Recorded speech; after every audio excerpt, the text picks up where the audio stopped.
Halo Bapak Ibu Guru, selamat datang di program Guru Belajar dan Berbagi seri panduan pembelajaran tahun ajaran 2021-2022.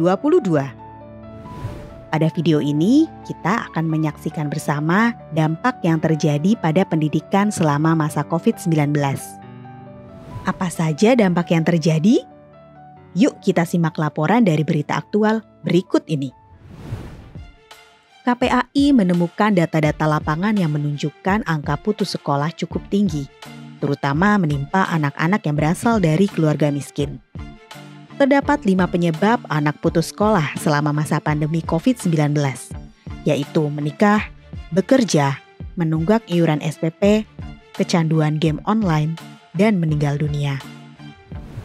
Riset dari ISEAS Yusof Ishak Institute yang dirilis pada 21 Agustus 2020 menunjukkan ketimpangan nyata di dunia pendidikan Indonesia selama musim pandemi COVID-19.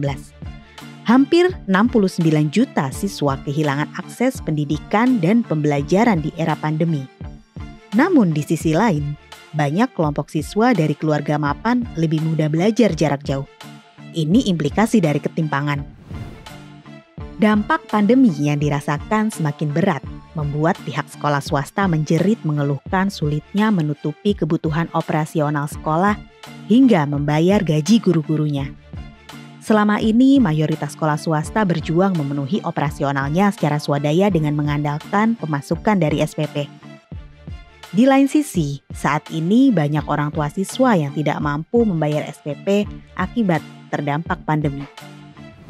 Menurut catatan Komisi Perlindungan Anak Indonesia, bosan, kesepian, hingga stres dirasakan sejumlah pelajar selama proses pembelajaran jarak jauh. Pada kasus-kasus ekstrim, depresi anak selama pandemi diduga berujung pada kasus bunuh diri. Menurut survei yang diadakan Kementerian Pemberdayaan Perempuan dan Perlindungan Anak, terdapat lebih dari 3.200 anak SD hingga SMA pada Juli 2020 dan sebanyak 13% responden mengalami gejala-gejala yang mengarah pada gangguan depresi ringan hingga berat selama masa kenormalan baru. Data yang diambil dengan mensurvei anak-anak di 34 provinsi itu juga menunjukkan presentase anak perempuan dengan gejala-gejala yang mengarah pada gangguan depresi lebih tinggi dibandingkan anak laki-laki. Gejala emosi yang paling banyak dirasakan responden adalah sedih dan mudah marah. Komisi Perlindungan Anak Indonesia mencatat sejumlah kasus kematian yang diduga terkait dengan depresi anak selama pembelajaran jarak jauh.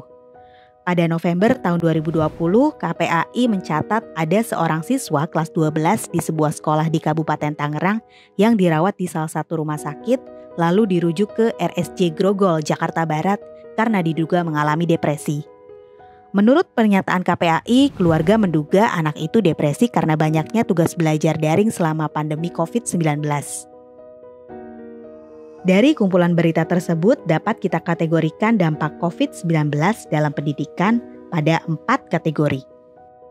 Selain siswa yang mengalami kehilangan kesempatan belajar akibat kesenjangan pendidikan, persoalan mental peserta didik selama belajar dari rumah, ancaman putus sekolah, dan sekolah yang berhenti beroperasi semakin menambah angka kehilangan kesempatan belajar.